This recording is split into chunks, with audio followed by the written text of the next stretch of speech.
말씀을 가지고 하나님의 아들 예수라는 제목으로 함께 오늘을 나누려고 합니다. 여러분, 오늘 본 말씀이 참 중요합니다. 우리가 뭐 하는 사람인지, 뭐 믿는 사람인지 여실히 우리에게 말해주는 아주 중요한 부분이기 때문에 좀 귀를 기울여서 잘 들으시면 좋겠다 싶어요. 세상 사람들 가운데 하나님을 안 믿는 사람은 거의 없습니다. 유대인들도 다 누구를 믿어요? 하나님 믿어요. 그죠? 저 이슬람 사람들도 하나님 믿습니까? 믿습니까? 믿습니다. 그 다음에 보편적으로 많은 사람들이 범신론자들 혹은 자연신론자들을 다 하나님을 믿는다고 합니다. 우리가 믿는 하나님은 아닐지 몰라도 하나님 있다고 합니다. 그죠? 하나님 다 믿는다고. 그런데 우리가 하나님을 믿는 방법이 참 중요해요. 누구를 통해서 하나님을 믿느냐가 참 중요해요. 자, 여러분, 하나님의 아들 예수 그리스도를 통해서 믿는 자가 참으로 그리스도인 줄로 믿습니다.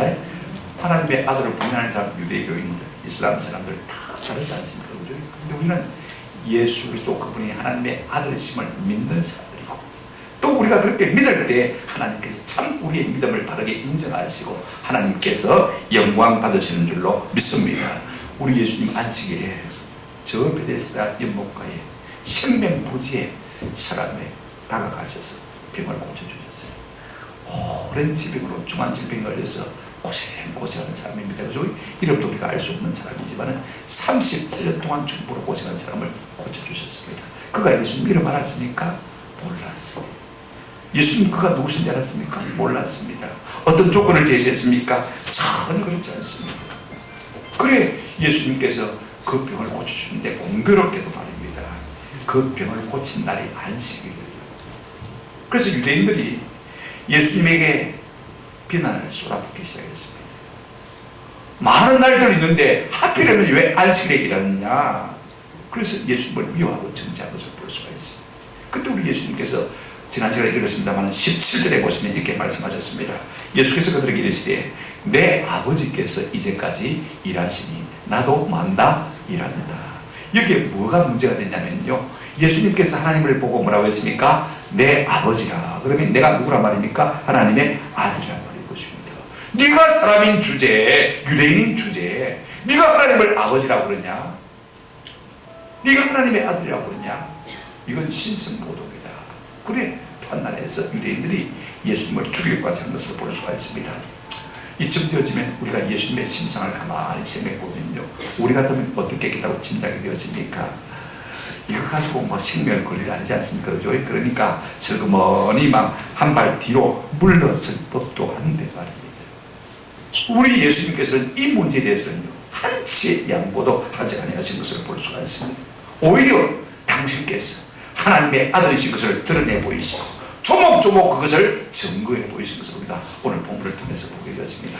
그 네 가지 조목조목, 이는 우리 성경에는 다 이는이라는 번역이 안 되어 있습니다만은요, 이 네 가지 이는 왜냐하면 그 이유는 이걸 통해서 우리 예수님께서 조목조목 하나님의 아들이신 것을 증명해 보이신 것을 볼 수가 있습니다. 오늘 우리가 세 가지로 정리를 해서 살펴보려고 합니다. 첫째로, 예수님께서 하나님의 아들이신 이유가 뭐냐면요, 자 보십시오. 예수님께서는요, 하나님이 하신 일을 다 보았다고 말하고 있는 것을 볼 수가 있습니다. 19절 20절 보시기 바랍니다. 그러므로 예수께서 그들에게 이르시되 내가 진실로 진실로 너희에게 이르노니 아들이 아버지께서 하시는 일을 보지 않고는 아무것도 스스로 할 수 없나니 조금 다릅니다. 이는 아버지께서 행하시는 그것을 아들도 그와 같이 행하시기 때문이다. 우리 예수님이 하나님의 아들이신 이유는요, 하나님이 행하시는 일을 다 보고 그걸 배워서 그 일을 행하시기 때문이다 라고 말하고 있는 것을 우리가 볼 수가 있습니다. 그리고 하나님께서도 아들을 사랑하셔서 아버지 하신 일을 다 보여줬다. 20절에 그렇게 말씀하고 있지 않습니까? 우리가 여기서 두 가지 생각해 볼 수가 있습니다. 첫째, 예수님이요, 하나님께서 하신 일을 보았다는 것은 뭘 전제라고 있습니까? 예수님이 하나님이 하신 일을 보았다는 것은 예수님께서 하나님과 뭐 했다? 함께 계셨다. 이걸 우리에게 말해주고 있는 것을 볼 수가 있습니다. 여러분, 아버지와 아들의 관계를 갖다가 증명할 수 있는 가장 쉬운 방법은 함께 있었느냐 안 있었느냐, 가장 쉬운 방법입니다. 요즘은 뭐 DNA 확인하려고 하고 있죠, 그죠? 그러나 우리가 그런 것이 어떤 시대는요, 어떻게 아버지와 아들이냐, 과거에 함께 있었느냐 함께 없었느냐, 이것만 우리가 물어보면 되는 것입니다. 여러분, 우리 예수님은요, 태초부터 하나님과 함께 계신 것을 볼 수가 있습니다. 요한복음 1장 1절 2절 우리가 이미 생각해 보았습니다. 그죠? 보세요. 태초에 말씀이 계시라. 이 말씀이 예수님을 말하죠. 하나님과 어떻게 했다고요? 함께 계셨다. 2절 보세요. 그가 태초에 어떻게 했다고요? 2절에 하나님과 함께 뭐 했다? 계셨고, 함께 계셨으니까 아버지가 하는 일을 아들이 보고 배운 것 아닙니까? 그죠? 두 번째, 여러분, 이 말 속에 의미가 하는 바가 무엇이냐면요, 예수님께서 하나님이 하신 일을 보았다는 것은요, 그로 말미암아 본치가 생겼다는 말인 것입니다. 여러분 보십시오. 자꾸 보고 듣고 하면 뭐 하게 됩니까? 배우게 되죠. 본치가 있게 됩니다. 저는 일기를 매일 씁니다. 그 외에도 메모를 참 잘해요. 가만히 생각해 보니까 우리 아버님이 그렇게 하셨다. 어릴 때 68리터 장부를 보니까 보리쌀 45원 곱하기 10대 450원, 쌀 70원 곱하기 10대 700원, 참기름 한 병 120원. 제가 장부 보니까 다 있더라고요. 지금 제가 그렇게 하고 있는 것이 아버지가 한 것을 그대로 본치가 있으니까 그렇게 하고 있는 거예요. 자, 이런 보십시오. 예수님이 하나님 아버지와 함께 계시다는 것은요, 보고 듣고 배웠다는 것이죠. 보고 듣고 배워서 어떻게 했습니까? 본치가 있었다, 그 말인 것입니다. 여러분, 무엇이든지요, 사랑하고 사랑받는 관계에서는 잘 배울 수가 있습니다. 20절 말씀 한번 보시기 바랍니다. 뭐라고 말씀하셨습니까? 아버지께서 아들을 마사 사랑하사, 자기가 행하시는 것을 다 아들에게 보이시고. 여러분 생각해 보십시오. 사랑하는 자녀에게는요, 아버지가 모든 것을 다 보여주고 싶어하는 것이 아버지의 마음입니다. 또 자녀 역시 마찬가지예요. 아버지를 사랑하게 되어지면, 아버지를 신뢰하게 되어지면 아버지가 가지고 있는 모든 좋은 것을 보고 듣고 배우려고 합니까? 안 합니까? 보고 듣고 배우려고 하는 것을 볼 수가 있습니다. 무엇인지요, 사랑하고 사랑받는 관계에서는 잘 배울 수가 있는 것입니다. 가장 빠르게 배울 수 있는 것입니다. 제가 좋아하는 고든 맥도날드 목사님이라는 분이 계신데, 이분이 참 귀한 목사님이에요. 내면 세계 성장과 영적 질서, 이런 책을 써서 유명한 분인데, 미국 사람들은 그런 말을 합니다. 고든 맥도날드 목사님은 맥도날드 햄버거보다도 훨씬 더 맛있다. 그분의 글이 참, 근데 이렇게 유명하게 된 원인이 있어요. 어릴 때 이 목사님이 아버지를 너무 사랑하니까요, 아버지 서재에서 아버지처럼 공부하는 것을 얼마나 힘냈는지 몰라요. 아버지가 보던 책을 꺼내가지고 무슨 말인지도 모르면서 소리내서 읽는 거예요. 그 다음에 아버지 설교집을 꺼내가지고 말입니다, 아무도 없는 교회당에 가서 강대상에 서가지고 그걸 줄줄 읽는 거예요. 아버지가 하신 일을 그대로 흉내를 내고 있는 거예요. 그 다음에요, 아버지가 외국가가 없으면요, 한 번은 어떤 성도가 병원에 입원했는데, 이분이 어릴 때 말입니다, 어릴 때 아버지 신방 가방을 들고 병원에 찾아가지고, 아버지처럼 집사님 많이 편찮으시죠? 제가 기도해 드리겠습니다. 아이 꼬마애가 와가지고 아버지처럼 흉내를 내는데, 이 집사님이 웃었기도 한데 나중에는 은혜를 받았대요. 생각해 보십시오. 아버지를 사랑하다 보니까, 아버지를 닮다가 보니까 본치가 있으니까 좋은 목사가 되는 것 아닙니까? 만약에 함께 있어도, 보고 듣고 배워도 본치가 없다면요, 함께 있으나 마나 보고 듣고 배운 것이나 조금 더 흔일인 것을 볼 수가 있습니다. 여러분, 뭘 배웠을까요? 저는요, 하나님과 함께 있으면서 우리 예수님께서 먼저 사랑하는 법을 배우시다고 믿습니다. 보세요. 38년 된 병자, 예수님을 전혀 모르는 사람입니다. 그죠? 먼저 찾아가셔서 그를 고쳐주신 것을 볼 수가 있습니다. 그때 뭐 어떤 조건을 제시했습니까? 어떤 제안을 했습니까? 그저 오래고 중한 병에 38년 동안 고생하는 것을 보고 불쌍히 있어 아무 조건 없이 그냥 스스럼 없이 고쳐주신 것 아니십니까? 이렇게 병자를 고치시고, 이렇게 먼저 사랑을 베푸시고, 관원에게 응답하시고, 이와 같이 행하신 것은요, 하나님 우리 아버지께서 구약시대부터 옛날부터 행해오신 그 일 아닙니까? 그 일을 우리 예수님께서 이 땅에 오셔서 행하시고 계신 것을 볼 수가 있습니다. 그러므로 하나님의 일을 보려면 누구를 보면 되는 것입니까? 예수 그리스도를 우리가 보면 하나님의 일을 볼 수가 있는 것입니다. 이렇게 하나님께서 그 아들을 땅에 보내신 것은 그로 말미암아 감탄하도록, 하나님을 찬양하도록 하시기 위해서 보내셨다, 이렇게 말하고 있는 것을 볼 수가 있습니다. 그러므로 여러분, 우리 예수님은 하나님이 하신 일을 다 함께 있으면서 보고 듣고 배웠고 본치가 있기 때문에 하나님이 하시는 일을 할 수 있기 때문에, 그러므로 하나님의 아들인 것이 틀림없는 것을 볼 수가 있습니다. 두 번째로요, 예수님이 하나님의 아들이신 것은 죽은 자도 살리시는 일을 하기 때문에 하나님의 아들이신 것입니다. 여러분, 죽은 자를 살리는 것은 사람이 할 수 있는 일입니까? 없는 일입니까? 우리가 뭐 거의 다 할 수 있지만은 적어도 죽은 사람을 살리는 일은 절대로 사람이 할 수가 없는 일이거든요. 그런데 예수님께서 그 일을 하시는 것을 볼 수가 있어요. 21절 보시기 바랍니다. 아버지께서 죽은 자들을 일으키심 같이 아들도 자기가 원하는 자들을 살리느니라. 다시 제가 번역하면 이는 아버지께서 죽은 자들을 일으켜 살리심과 똑같이 아들도 자기가 원하는 자들을 살리시기 때문이다. 그렇게 번역할 수가 있습니다. 이는 그 이유입니다. 예수님이 하나님이 아들이신 이유는요, 아버지 하나님께서 죽은 자를 살리신 바가 똑같이 아들도 그렇게 하셨기 때문에 그렇습니다. 참 중요하지. 하나님 계시면 누가 죽은 자를 살릴 수가 있겠습니까? 그리고 구약 성경에 보시면요, 하나님께서 죽은 자를 살리시는 것을 우리가 볼 수가 있습니다. 보십시오.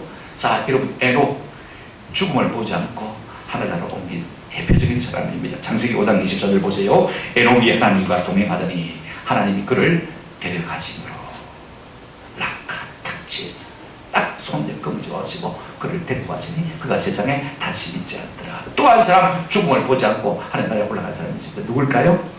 여러분, 엘리야, 그죠?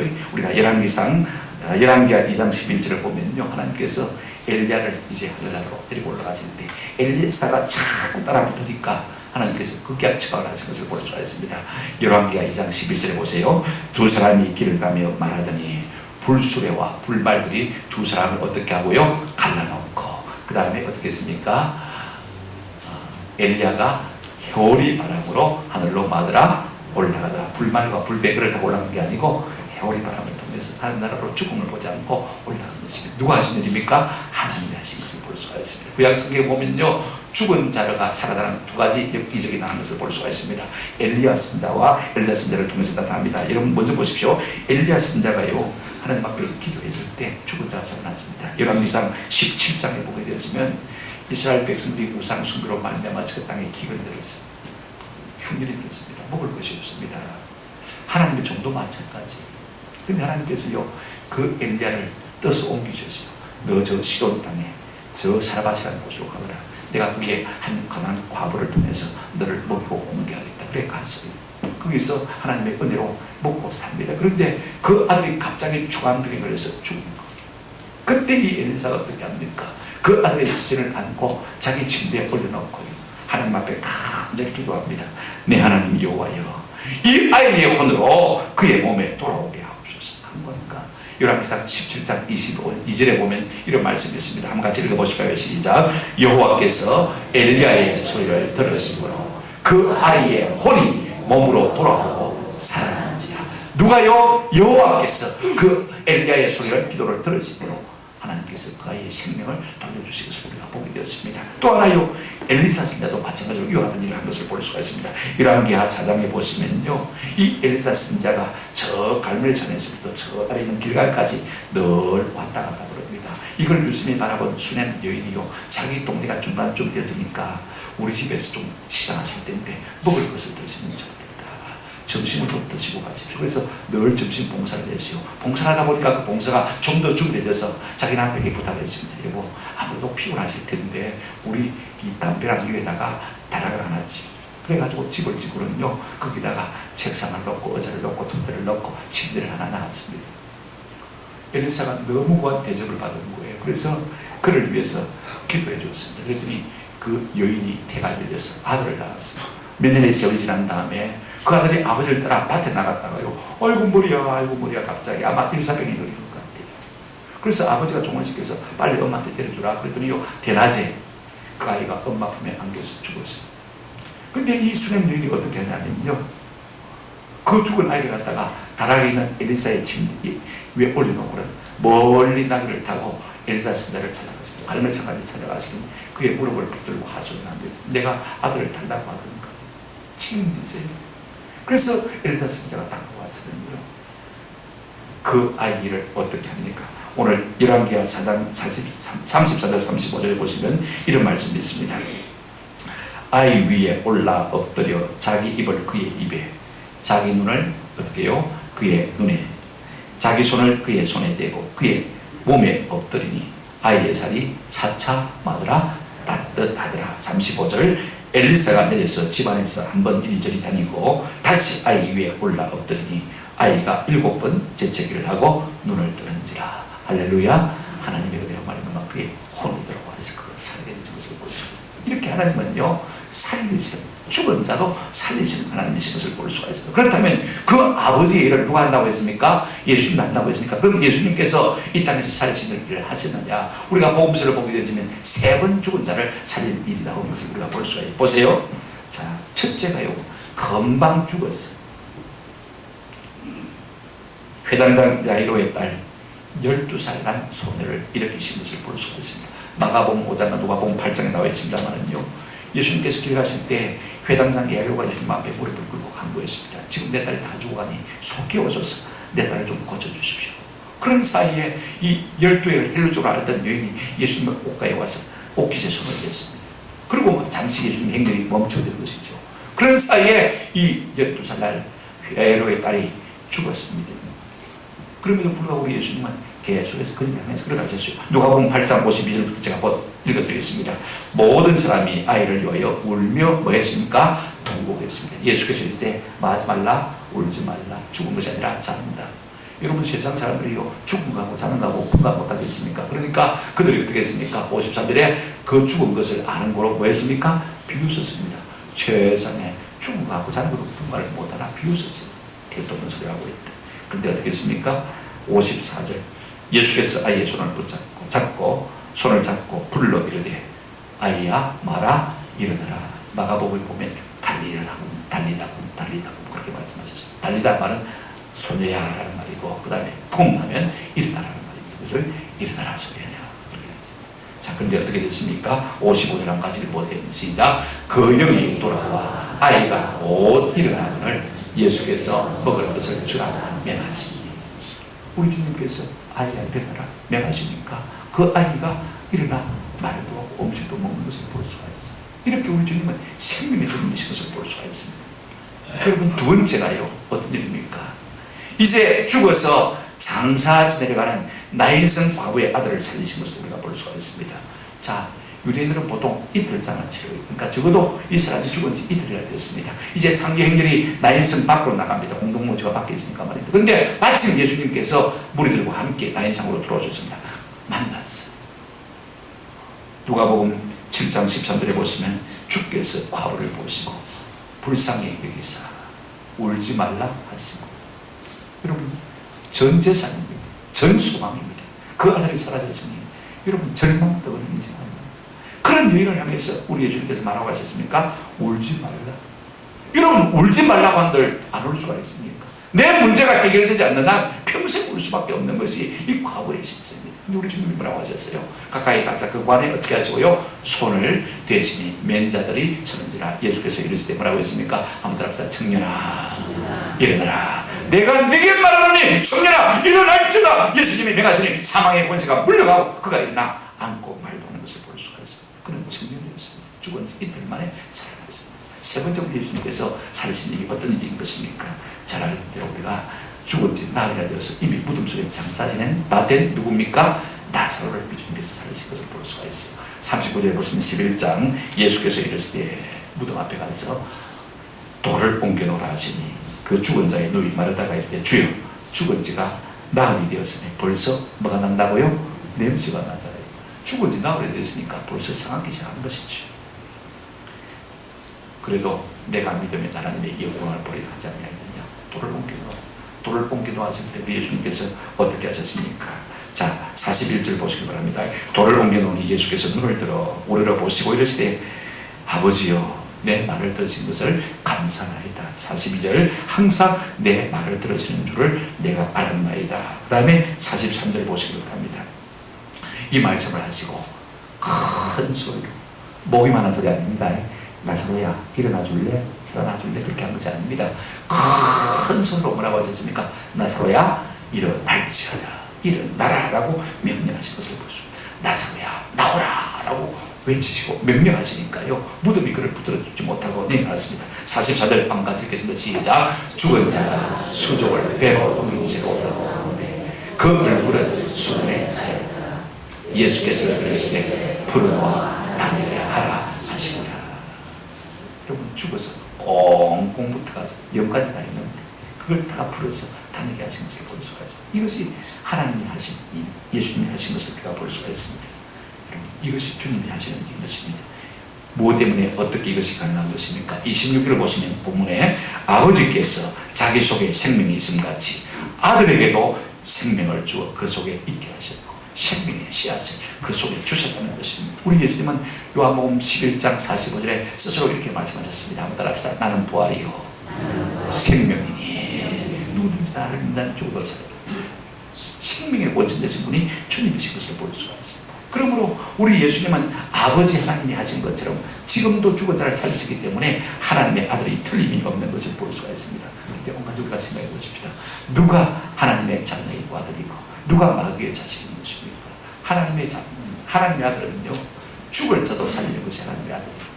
마귀의 자식은 뭐합니까? 살 자도 깔아뭉개서 죽이는 것이 마귀의 자식인 것을 우리가 볼 수가 있습니다. 하나님의 자녀들은요 한번 따라합시다. 하나님의 사람은 살리는 일을 합니다. 이것이 아들의 일인 것입니다. 왜냐하면 아버지가 그 일을 하셨거든요. 그러니까 그대로 보고 배우는 겁니다. 세 번째, 예수님이 하나님의 아들이신 이유가 있습니다. 한번 더 합시다. 예수님은 생사의 여탈권을 가졌습니다. 생사의 여탈권이 뭐냐면 죽고 사는 문제를 주고 뺏을 수 있는 권한을 가졌단 말이에요. 다시 말하면 심판과 영생의 권세를 우리 예수님께서 가지신 것을 볼 수가 있습니다. 22절, 23절, 27절입니다. 자 보십시오. 우리 예수님께서 말씀하셨어요.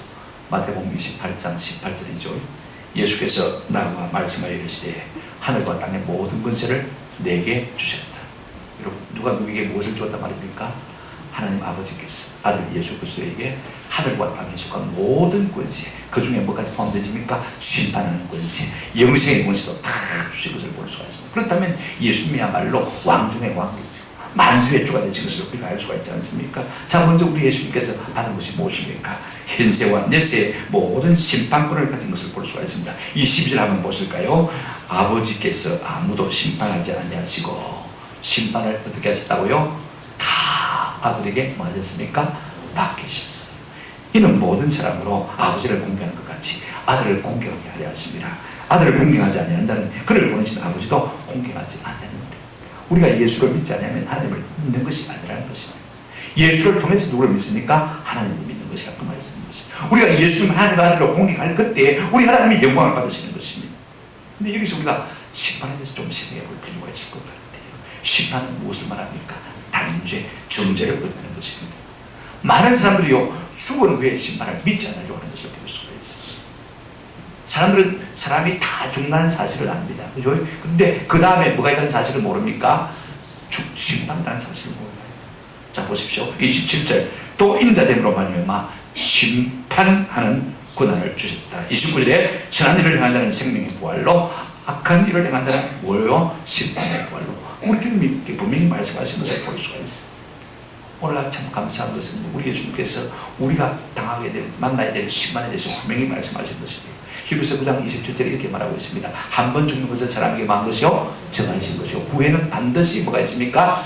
우리 여기도 반드시란 말이 빠졌어요. 반드시 반드시 뭐가 있다고요? 심판이 있다. 사람들이 이걸 부정하려고 하는 것을 볼 수가 있습니다. 저는 우리가 죽은 다음에 심판이라는 사실을 알려주신 주님을 찬양하지 않을 수가 없는 것입니다. 여러분 빅터 프랭클이라는 사람의 이야기를 들어보셨을 것입니다. 이분이 유대인 정식 의사인데요. 이 독일 나치에 잡혀가지고 이제 짐짝처럼 이 포로수용소로 이제 기차를 타고 끌려갑니다. 내리면서 가만히 보니까요. 그 내리는 입구에 장교한 사람이 다 이래서 있어요. 이래서 손가락 껐다 이렇게 하는 거예요. 그게 뭔지 몰랐는데 손가락을 이렇게 하면 내리는 사람마다 이쪽으로 이렇게 하면 이쪽으로 나중에 보니까요. 오른쪽으로 하면 당일로 가스실에 가서 죽는 거예요. 이쪽 왼쪽으로 하면 살기는 사는데 전쟁이 끝날 때까지 살아 돌아오는 사람은 10분의 1밖에 안 되는 것입니다. 기가 차다라는 거예요. 지가 뭔데? 그래서 그분이 이렇게 썼습니다. 장교 한 사람의 이쪽 혹은 저쪽을 가리키는 손가락에 단순한 동작에 의해 그 많은 사람의 운명이 결정된다는 것은 정말 불공평하고 어처구니 없는 일이 아닐 수가 없습니다. 그 광경을 보면서 마음에 말할 수 없는 분노를 가지고 쥐가 뭔데 손가락 하나 까딱까딱 하면서 그 많은 사람을 죽이고 살았냐 그 말인 것입니다. 제가 왜 이야기를 하는 것입니까? 독일군 장교한 사람이 그렇게 할 수 있다면 우리 예수님은 하나님의 아들로서 마지막 날에 우리를 심판할 능력이 있었습니까? 없습니까? 있으신 분이십니까? 기도할 필요가 있습니다. 우리 주님의 손 따뜻한 이것으로 말미암아 우리의 모든 생사가 가름되어질 것입니다. 오늘 우리가 왜 여기에 앉아있는 것입니까? 지금 왜 여기에 앉아있는 것입니까? 우리의 욕망과 쾌락을 쫓아서 얼마든지 세상 속에서 엔조이 할 수 있지 않습니까? 그럼에도 불구하고 뭐 때문에 우리가 여기에 앉아있는 것입니까? 우리는 스스로 죽을 수밖에 없는 존재예요. 그 다음에는 심판이 있음을 알기 때문에 그렇습니다. 여러분, 심판주가 누구십니까? 예수 그리스도 그분 아닙니까? 23절에 이는 그 이유는 모든 사람으로 아버지를 공경하는 것 같이 아들을 공경하게 하려 하심이라. 아들을 공경하지 않는 자는 그를 보내신 아버지도 뭐하지 않는다고요? 공경하지 않는다. 예수 안 믿는 사람은요, 하나님 바로 믿는 게 아니라는 말씀인 것입니다. 그러니까 우리 예수님은요, 영생의 고난도 가지신 것을 볼 수가 있습니다. 여러분, 24절 우리가 아는데 이웃이면 더 좋겠다 싶어요. 같이 한번 읽어보시라고요. 시작. 내가 진실로 진실로 너희에게 이르노니 내 말을 듣고 또 나 보내신 이를 믿는 자는 영생을 얻었고 심판에 이르지 아니하나니 사망에서 생명으로 옮겼느니라. 우리 예수님은요, 우리에게 영생을 주실 수 있는 분이신 것을 말씀하고 있는 것을 볼 수가 있습니다.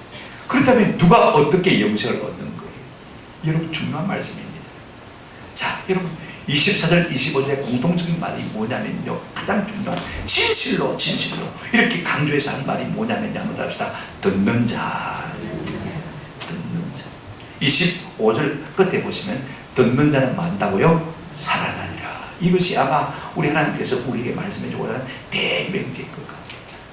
듣는 자는 살아나리라. 저는 한편으로 이 번역이 참 좋고요, 한편으로 조금 아쉬운 점이 있어요. 한번 따라합시다. 들은 자는 살아나리라. 가톨릭 성경은 다 그렇게 번역했더라고요. 근데 저는 듣는 자는 살아나리라, 이 번역이 참 좋아요. 또 하나 조금 부족한 것이 무엇이냐면요, 듣는 자가 아니고 듣는 자들입니다. 한번 따라합시다. 듣는 자들은 살아나리라. 저는 왜 이 말이 참 좋으냐면요, 단수 아니고 복수거든요. 그죠? 저는 어릴 때 그런 마음을 참 많이 가졌어요. 예수 믿는 사람이 참 적다면 그 속에 내가 끼일 수 있을까? 그런 마음이 들더라고요. 근데 우리 하나님은요, 요한복음 3장 16절에도 말씀하셨지만은 독생자를 믿는 자는 한번 따라합시다. 누구든지. 이 말이 참 좋아요. 이 말이 참 좋아요. 오늘 복수로 써 있다는 것은요, 제게 큰 위로가 되는 것입니다. 근데 중요한 핵심은 여기 있습니다. 여러분, 듣는 것이 너무 중요해요. 듣되 잘 듣는 것. 24절, 25절, 28절에서 강조되는 동사가 다 듣는 것입니다. 들으면서 뭐가 나옵니까? 믿음이 나오는 거예요.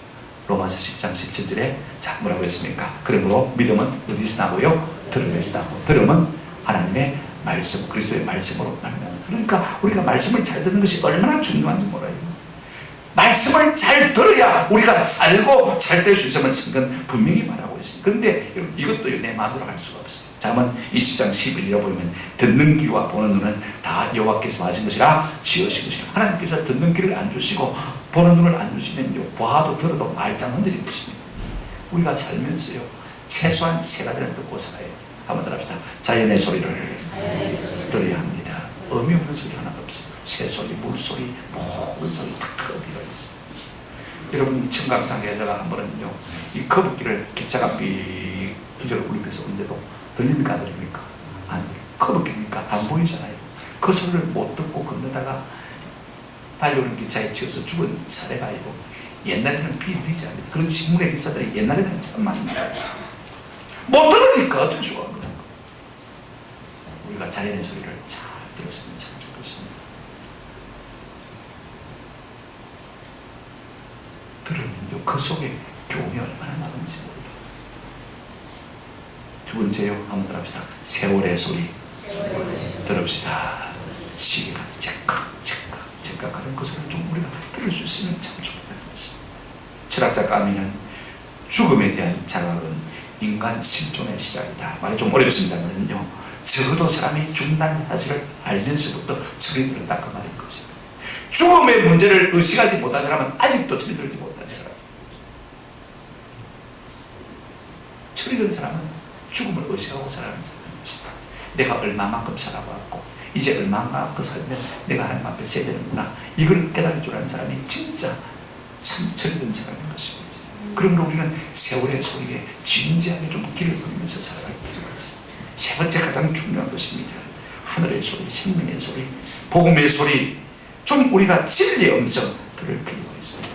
세상에 그다음 소리가 참 많지만은 우리가 무엇보다도 주님의 말씀을 듣는 은혜가 있기를 주의 이름으로 축원합니다. 우리가 몸이 조금 아프면 병원에 가잖아요. 육체를 위해서는 병원에 가면서 왜 우리가 돈을 들여서라도 하나님의 음성을 듣는 이 일에는 우리가 등한히 한다, 그 말이 되었습니다. 시간을 내서라도 하나님의 음성을 들어야 죽은 자도 산다, 그렇게 말씀하고 있는 것을 볼 수가 있습니다. 왜 사람들의 길을 막고 진리의 말씀을 듣지 않으려고 하는 것입니까? 그 마음이 교만하기 때문이고, 둘째는 나에게 진정으로 필요한 것이 무엇인지 잘 모르기 때문에 그렇습니다. 오늘 본문의 말씀에 25절 끝에 듣는 자들은 살리라, 귀합병제입니다.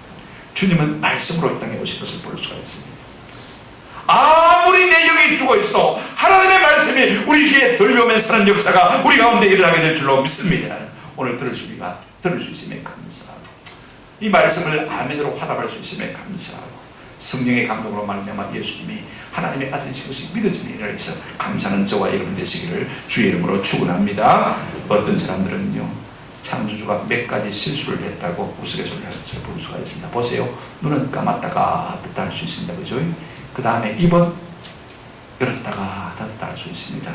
보기 싫은 거 있으면 안 보면 되고, 그죠? 말하기 싫으면 입 딱 다물고 말 안 하면 됩니다. 그런데 이런 귀는 하나님께서 열어놔가지고 24시간 듣기 싫어도 들을 수 있게 되었으니 이거 하나님이 실수한 거다, 그런 이야기를 하는 분들을 볼 수가 있습니다만은요, 정말로 실수한 것입니까? 여기에 하나님의 놀라운 섭리, 여기에 놀라운 하나님의 뜻이 있다는 사실을 기억할 필요가 있습니다. 여러분, 사람은요, 듣는 것만큼 살아있는 누구나가 들어야 한다는 하나님의 놀라운 사랑과 섭리, 바로 여기 있는 것입니다. 이것이 하나님의 뜻입니다. 여러분, 사람이 숨 넘어가는 순간까지, 마지막 순간까지 사람의 길 가운데서 살아있는 것이 뭔지 아세요? 뭡니까? 숨 넘어가는 순간까지, 끝까지, 마지막까지 그 기름을 나는 것이 뭔지 아세요? 귀입니다. 귀. 그래서 중간에 사람 앞에서 함부로 말하면 안 돼요. 다 듣고 있습니다. 여러분, 말하려면 생명의 말을 하시기를 바랍니다. 하나님의 엄청난 자비예요. 왜 그렇습니까? 하나님의 말씀을 듣고 살라고 마지막 숨 넘어가는 순간까지도 들리도록 만드신 것입니다. 아멘? 이거 하나님의 사랑 아니에요. 생각해 보세요. 그리고 그 중요한 순간에 우리가 뚱뚱한 말 하지 마시고요, 아버지 좋은 곳에 가세요, 그런 말 하지 마시고 한번 따라합시다. 예수 믿으세요. 중요한 것입니다. 마지막 순간까지라도 이 말씀을 듣고 살라고, 살리려고 우리 주님께서 마지막 순간까지 귀를 닫지 않냐 하실 것을 볼 수가 있습니다. 많이 듣고 잘 듣고 합당하게 반응하는 은혜가 있기를 주의 이름으로 축원합니다. 말씀을 맺습니다. 여러분, 예수님이 하나님의 아들이신 것이 참 중요합니다. 무엇으로 증명할 수가 있습니까? 하나님과 함께 있으면서 보고 듣고 본질을 가지신 분이 예수님이시기 때문에 하나님의 아들이에요. 예수님이 하나님의 아들이신 두 번째 증거는 무엇입니까? 죽은 자도 하나님이 살리신 것처럼 예수님도 뭐 하셨습니까? 살리신 것을 볼 수가 있습니다. 여러분, 마지막 날에 듣는 자는 다 살아나고 있는데요, 우리 예수님께서 마태복음 27장에 보게 되면요, 딱 십자가에서 운명하실 때 어떤 일이 있었습니까? 저 예루살렘 성전에 휘장이 한가운데가 위에서부터 아래로 쫙 찢어졌습니다. 동시에 수많은 공동묘지의 무덤이 탁 터지고 말입니다. 죽은 자들이 많이 일어났다고 성경에 말하고 있는 것을 볼 수가 있습니다. 주님은 넉넉히 마지막 날에 그렇게 하실 수 있는 분인 것입니다. 여러분, 우리 주님은요, 우리 인생의 생사 여탈권을 가지신 분이기 때문에 참으로 하나님의 아들이신 것을 볼 수가 있습니다. 그분이야말로 만왕의 왕이시고 만주의 주이신 것입니다. 그렇다면요, 한 가지 의문이 우리 속에 남습니다. 예수님이 하나님의 아들, 하나님이시라는 사실이 왜 그렇게 중요합니까? 무엇 때문에 예수님은 이 말 때문에 십자가에 달려 돌아가실 것을 아시고도 이 말을 기억고 하시려고 하는 것입니까? 이것을 아는 것이 우리의 믿음과 구원의 도리이기 때문에 그렇습니다. 보세요, 요한복음 기록 목적을 요한복음 20장 31절에 기록하고 있습니다. 한번 같이 읽겠습니다. 시작. 오직 이것을 기록하는 그 목적이죠. 너희로 예수께서 하나님의 아들 그리스도이심을 믿게 하려 함이요 또 너희로 믿고 그 이름을 힘입어 생명을 얻게 하려 함이라. 우리가 예수를 믿되 무엇으로 믿는 것입니까? 하나님의 아들로 믿고 그 이름을 힘입어 우리가 영원한 생명을 얻도록 하기 위해서 이 요한복음을 기록했다라고 말하고 있는 것을 볼 수가 있습니다. 그런가 하면 기독교 신앙의 본질이 뭐예요? 자, 마태복음 16장 16절 베드로의 신앙 고백을 한번 같이 읽어보십니다. 시작. 시몬 베드로가 대답하여 이르되 주는 그리스도시요 살아계신 하나님의 아들. 이 고백이 우리 기독교 신앙의 가장 중요한 본질입니다. 여러분, 예수 그리스도가 하나님의 아들심이 믿어지면요 천국과 지옥도 믿어질 줄로 믿습니다. 부활과 영생도 믿어질 줄로 믿습니다. 요한일서에 보면 이런 말씀이 있습니다. 누구든지 요한일서 4장 15절 예수를 하나님의 아들이라 시인하면 하나님이 그의 안에 거하시고 그도 하나님 안에 거하시니라. 예수님은 나의 하나님이십니다. 하나님의 아들이십니다. 이거 우리가 고백하면 그 순간 하나님 우리 속에 거하시고 우리도 하나님 안에 거하게 된다. 더 놀라운 말씀이 있습니다. 요한일서 5장 5절입니다. 예수께서 하나님의 아들이심을 믿는 자가 아니면 세상을 이기는 자가 누구냐? 예수 그리스도께서 하나님의 아들이심을 믿는 자들은요 세상을 이기고 죄악을 이기고 사단을 이기고 사망의 권세를 이기는 놀라운 영광을 누리게 될 줄로 믿습니다. 이 같은 믿음이 우리에게 있으면 참 좋겠어요. 5장 12절 마지막으로 읽고 마치도록 하겠습니다. 시작. 아들이 있는 자에게는 생명이 있고 하나님의 아들이 없는 자에게는 생명이 없느니라. 예수 그리스도 하나님의 아들 그분이 우리 속에 있으면 우리 속에 뭐가 있습니까? 생명이 있고 죽음도 다시 사는 것입니다. 그래서 예수님이 하나님의 아들이심을 믿는 믿음이 너무 중요한 것입니다. 우리가 사도신경을 통해서 날마다 고백하는 신앙 고백이 무엇입니까? 나는 전능하신 아버지 하나님 천지의 창조주를 믿습니다. 나는 그의 유일하신 아들 우리 주 예수 그리스도를 믿습니다. 하나님의 아들로 우리가 예수 그리스도를 고백하고 있지 않습니까? 이 같은 고백이 있어 날마다 승리하시고 승리하시는 저와 여러분 되시기를 주님의 이름으로 축원합니다. 아멘.